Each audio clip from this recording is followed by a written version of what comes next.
Hi ಸ್ನೇಹಿತರೆ, ಇವತ್ತಿನ ತರಗತಿಯಲ್ಲಿ ನಾವು ಮುಂಬರುವಂಥ PSTR ಪರೀಕ್ಷೆಗೆ ಉಪಯುಕ್ತವಾಗುವಂತಹ ಪುಸ್ತಕಗಳ ಪಟ್ಟಿಯನ್ನು ನಿಮಗೆ ತಿಳಿಸ್ಕೊಡ್ತಿದ್ದೀನಿ.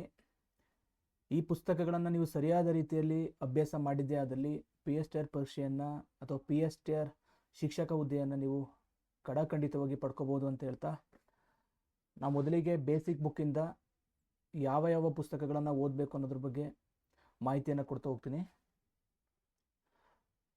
4ನೇ ತರಗತಿಯ ಪಠ್ಯಪುಸ್ತಕಗಳನ್ನು ನೋಡಿ, ಇಲ್ಲಿ 4ನೇ ತರಗತಿಯ ಪಠ್ಯಪುಸ್ತಕಗಳನ್ನು ಕಲೆಕ್ಟ್ ಮಾಡ್ಕೊಂಡಿರೋದು ಫಸ್ಟು. ಇವೆಲ್ಲ 4ನೇ ತರಗತಿಯ ಪಠ್ಯಪುಸ್ತಕಗಳು ನೋಡಿ. ಇವುಗಳು ಫಸ್ಟ್ ಸೆಮ್ಮು, ಸೆಕೆಂಡ್ ಸೆಮ್ 2 ಸೆಮ್ಮಿನ 4ನೇ ತರಗತಿಯ ಪಠ್ಯಪುಸ್ತಕಗಳಿಂದಲೂ ಕೂಡ ಶುರು ಮಾಡಬೇಕಾಗುತ್ತೆ. ಓಕೆನಾ? ನೋಡಿ, ಇವು 4ನೇ ತರಗತಿಯ ಪುಸ್ತಕಗಳಾಗ್ತವೆ. ಇವು 5ನೇ ತರಗತಿಯ ಪಠ್ಯಪುಸ್ತಕಗಳು. 5ನೇ ತರಗತಿಯ ಪಠ್ಯಪುಸ್ತಕಗಳು ಸಾಧ್ಯವಾದರೆ ಪರಿಷ್ಕೃತ ಪಠ್ಯಪುಸ್ತಕಗಳನ್ನು ಕಲೆಕ್ಟ್ ಮಾಡಿಕೊಂಡು ಸ್ಟಡಿ ಮಾಡಿ. ಇವೇ ನಿಮಗೆ ಒಂದು ಬೇಸಿಕ್ ಫೌಂಡೇಶನನ್ನು ಕೊಡುವಂಥ ಪುಸ್ತಕಗಳಾಗಿರ್ತವೆ. ಸೊ ಇವುಗಳನ್ನು ನೀವು ಅಭ್ಯಾಸ ಮಾಡಿ. ನೋಡಿ, ಇಷ್ಟು ಬೇಸಿಕ್ ಪುಸ್ತಕಗಳಿದ್ದಾವೆ. ನೋಡಿ, ಇದು 7ನೇ ತರಗತಿಯ ವಿಜ್ಞಾನ. ಎಲ್ಲ ಫಸ್ಟ್ ಸೆಮ್, ಸೆಕೆಂಡ್ ಸೆಮ್ ಎಲ್ಲ ಸಬ್ಜೆಕ್ಟ್ಗಳು ಕೂಡ ಇದ್ದಾವೆ.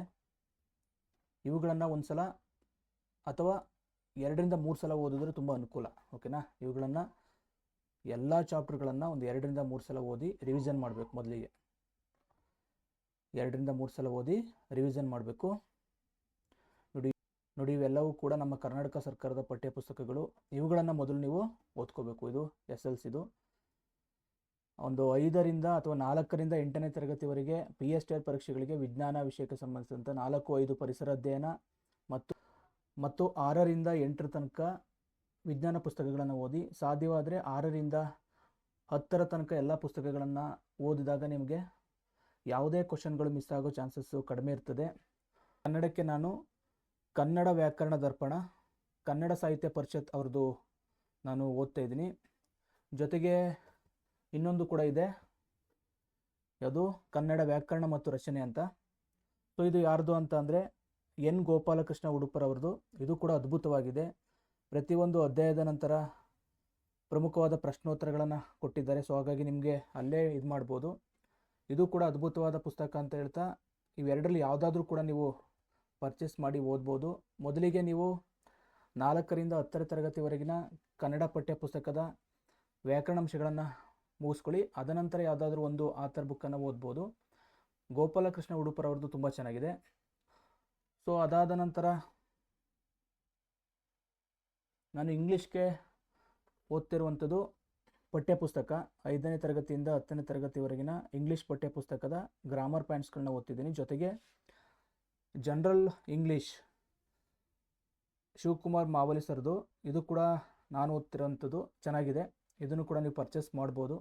ಅಥವಾ ಇದಕ್ಕಿಂತಲೂ ಚೆನ್ನಾಗಿರೋ ಬುಕ್ಸ್ ಯಾವುದಾದ್ರೂ ಕೂಡ ಅದನ್ನು ತಗೊಂಡು ನೀವು ಪ್ರಾಕ್ಟೀಸ್ ಮಾಡ್ಬೋದು. ಓಕೆನಾ? ಕನ್ನಡ ಆಯಿತು, ಇಂಗ್ಲೀಷ್ ಆಯಿತು. ಸೊ ತದನಂತರ ನಾನು ಸೈಕಾಲಜಿಗೆ ಓದ್ತಿರೋಂಥದ್ದು ನಮ್ಮ HV ವಾಮದೇವಪ್ಪ ಸರ್ದು ಕಲಿಕಾ ಪ್ರಕ್ರಿಯೆ ಮನೋವಿಜ್ಞಾನ ಮತ್ತು ಮೌಲ್ಯಮಾಪನ ಅಂತ. ಇದು ನ್ಯೂ ವರ್ಷನ್ ಇದು. ಸೊ ಇದು ಕೂಡ ತುಂಬ ಚೆನ್ನಾಗಿದೆ. ಇದನ್ನು ನೀವು ಓದ್ಬೋದು, ಬಟ್ ತುಂಬ ಟೈಮ್ ಹಿಡಿಯುತ್ತೆ. ಒಂದು ಕಡೆಯಿಂದ ಓದಬೇಕಾಗುತ್ತೆ. ಚಾಪ್ಟರ್ ವೈಸ್ ಓದಿದ್ರೆ ತುಂಬ ಅನುಕೂಲ ಆಗ್ತದೆ ಇದನ್ನು.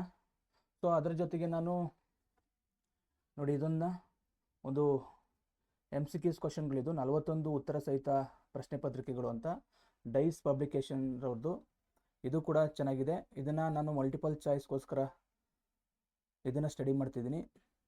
ಅದ್ರ ಜೊತೆಗೆ ಇನ್ನೊಂದು ಬುಕ್ ಇದೆ ಸೈಕಾಲಜಿಗೆ ಸಂಬಂಧಿಸಿದಂತೆ, ಕರ್ನಾಟಕ ಟೆಟ್ ಮಾರ್ಗದರ್ಶಿ ಅಂತ. ಸೊ ಇದು ಕೂಡ ತುಂಬ ಚೆನ್ನಾಗಿರುವಂಥ ಪುಸ್ತಕ. ಸೈಯದ್ ಇಸ್ಮಾಯಿಲ್ ಅನ್ನೋರು ಬರೆದಿರುವಂಥ ಪುಸ್ತಕ ಇದು.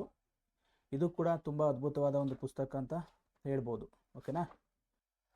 ಸೊ ಇಷ್ಟು ನಾನು ಸೈಕಾಲಜಿಗೆ ತೆಗೆದುಕೊಂಡಿರುವಂಥ ಪುಸ್ತಕಗಳು. ಅದರ ಜೊತೆಗೆ ನಾನು ಪರಿಸರ ಅಧ್ಯಯನಕ್ಕೆ ಒಂದು ಅಡಿಷನಲ್ ಆಗಿ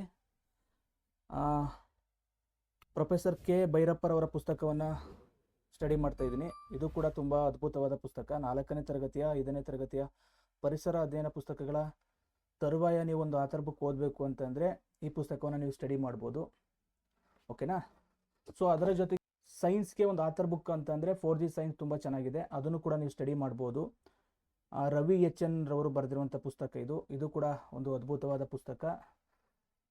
ಅಥವಾ ನೀವು ನಿತ್ಯ ಜೀವನದ ಅನ್ವಯಿಕ ವಿಜ್ಞಾನ KM ಸುರೇಶ್ ಸರ್ ಬರೆದಿರುವಂಥದ್ದು, ಈ ಪುಸ್ತಕವನ್ನು ಕೂಡ ನೀವು ಸೈನ್ಸ್ಗೆ ಬಳಸ್ಕೋಬೋದು. ಇನ್ನೊಂದು ಕೂಡ ಅದ್ಭುತವಾದ ಪುಸ್ತಕ ಇದೆ ಸೈನ್ಸ್ಗೆ ಸಂಬಂಧಿಸಿದಂತೆ ನೋಡಿ, ಇದು ಸಮಗ್ರ ಡಾಕ್ಟರ್ ವೆಂಕಟರಮಣ ಸ್ವಾಮಿ SV ರವರು ಬರೆದಿರುವಂಥ ಪುಸ್ತಕ ಇದು. ಈ ಪುಸ್ತಕಗಳಲ್ಲಿ ಯಾವುದಾದ್ರೂ ಒಂದನ್ನು ನೀವು ಪರ್ಚೇಸ್ ಮಾಡಿ ಓದ್ಬೋದು. ಸೊ ಇದು ಅದ್ಭುತವಾದ ಪುಸ್ತಕ. ಮೊದಲಿಗೆ ಬೇಸಿಕ್ ಪುಸ್ತಕಗಳನ್ನು ಮುಗಿಸ್ಕೊಂಡು ತದನಂತರ ಒಂದು ಆಥರ್ ಪುಸ್ತಕವನ್ನು ತೆಗೆದುಕೊಂಡು ನೀವು ಪ್ರಾಕ್ಟೀಸ್ ಮಾಡ್ಬೋದು. ನಾನು GKಗೆ ನೂತನ GKಯನ್ನು ಸ್ಟಡಿ ಮಾಡ್ತಾಯಿದ್ದೀನಿ. ಇದು ಕೂಡ ಒಂದು ಅತ್ಯುತ್ತಮ ಪುಸ್ತಕ. ಇದು ಎಲ್ಲ ವಿಷಯಗಳು ಕೂಡ ಇದ್ದಾವೆ, ಸಾಮಾನ್ಯ ಜ್ಞಾನ, ಇತಿಹಾಸ, ಭೂಗೋಳಶಾಸ್ತ್ರ, ಸಾಮಾನ್ಯ ವಿಜ್ಞಾನ, ಅರ್ಥಶಾಸ್ತ್ರ, ಸಂವಿಧಾನ, ಪರಿಸರ ಅಧ್ಯಯನ, ಕಂಪ್ಯೂಟರ್ ಎಲ್ಲವನ್ನು ಕೂಡ ಒಳಗೊಂಡಂಥ ಒಂದು ಬೃಹತ್ ಪುಸ್ತಕ ಇದು. ಇದನ್ನು ಸರಿಯಾಗಿ ನೀವು ಪ್ರಾಕ್ಟೀಸ್ ಮಾಡಿದ್ರೆ PSTR ಪರೀಕ್ಷೆಯಲ್ಲಿ ಉತ್ತಮ ಅಂಕಗಳನ್ನು ಗಳಿಸ್ಬೋದು. ಸೊ ಅದರ ಜೊತೆಗೆ ನಾನು ಕಂಪ್ಯೂಟರ್ಗೆ ನಮ್ಮ ಗುರುರಾಜ್ ಬುಲ್ಬುಲೆ ಸರ್ ಪುಸ್ತಕ ಅದ್ಭುತವಾದ ಪುಸ್ತಕ, ಇದನ್ನು ನೀವು ಬಳಸ್ಕೋಬೋದು. ಓಕೆ, ಕೆಲವೊಂದು ಮ್ಯಾಗ್ಝಿನ್ ಬೇಕು ಅಂತಂದರೆ ಸ್ಪರ್ಧಾ ಅರಿವು ತುಂಬ ಚೆನ್ನಾಗಿರುವಂಥ ಪುಸ್ತಕ. ಸ್ಪರ್ಧಾ ಅರಿವನ್ನು ನೀವು ಸ್ಟಡಿ ಮಾಡ್ಬೋದು. ಒಂದು 6ರಿಂದ 8 ತಿಂಗಳ ಮ್ಯಾಗ್ಝಿನ್ಗಳನ್ನು ಕಲೆಕ್ಟ್ ಮಾಡಿದ್ರೆ ಕರೆಂಟ್ ಅಫೇರ್ಸ್ಗೆ ಸಂಬಂಧಿಸಿದಂಥ ಪ್ರಶ್ನೆಗಳನ್ನು ಸುಲಭವಾಗಿ ನೀವು ಸಾಲ್ವ್ ಮಾಡ್ಬೋದು. ಸ್ನೇಹಿತರೆ, ಇಷ್ಟು ಪುಸ್ತಕಗಳನ್ನು ನೀವು ಒಂದು ವ್ಯವಸ್ಥಿತವಾದ ರೀತಿಯಲ್ಲಿ ಒಂದು ಟೈಮ್ ಟೇಬಲನ್ನು ರೆಡಿ ಮಾಡಿಕೊಂಡು ಸರಿಯಾದ ರೀತಿಯಲ್ಲಿ ಪ್ರಾಕ್ಟೀಸ್ ಮಾಡಿದ್ರೆ ನೋಟಿಫಿಕೇಷನ್ ಆಗೋ ತನಕ ಕಾಯಕ್ಕೆ ಹೋಗ್ಬೇಡಿ. ಸಮಯ ತುಂಬ ಕಡಿಮೆ ಇರುತ್ತೆ, ನೋಟಿಫಿಕೇಷನ್ ಆಗೇ ಆಗುತ್ತೆ ಖಂಡಿತ. ಸೊ ಹಾಗಾಗಿ ನೀವು ಇವತ್ತಿಂದಲೇ ಎಲ್ಲ ಒಂದು ಪುಸ್ತಕಗಳನ್ನು ಕಲೆಕ್ಟ್ ಮಾಡಿಕೊಂಡು ಅಥವಾ ಪರ್ಚೇಸ್ ಮಾಡಿ ಓದಲಿಕ್ಕೆ ಶುರು ಮಾಡಿ. ಖಂಡಿತ ನಿಮ್ಮ ಕನಸು ನನಸಾಗ್ತದೆ ಅಂತ ಹೇಳ್ತಾ, ನಿಮ್ಮ ಪರಿಶ್ರಮಕ್ಕೆ ತಕ್ಕ ಪ್ರತಿಫಲ ಸಿಕ್ಕೇ ಸಿಗುತ್ತೆ. ಸೊ ದಯವಿಟ್ಟು ನೆಗ್ಲೆಕ್ಟ್ ಮಾಡಲಿಕ್ಕೆ ಹೋಗ್ಬೇಡಿ, ಚೆನ್ನಾಗಿ ಓದಿ ಅಂತ ಹೇಳ್ತಾ ಇವತ್ತಿನ ವಿಡಿಯೋನ ಮುಗಿಸ್ತಿದ್ದೀನಿ. ನಮಸ್ಕಾರ.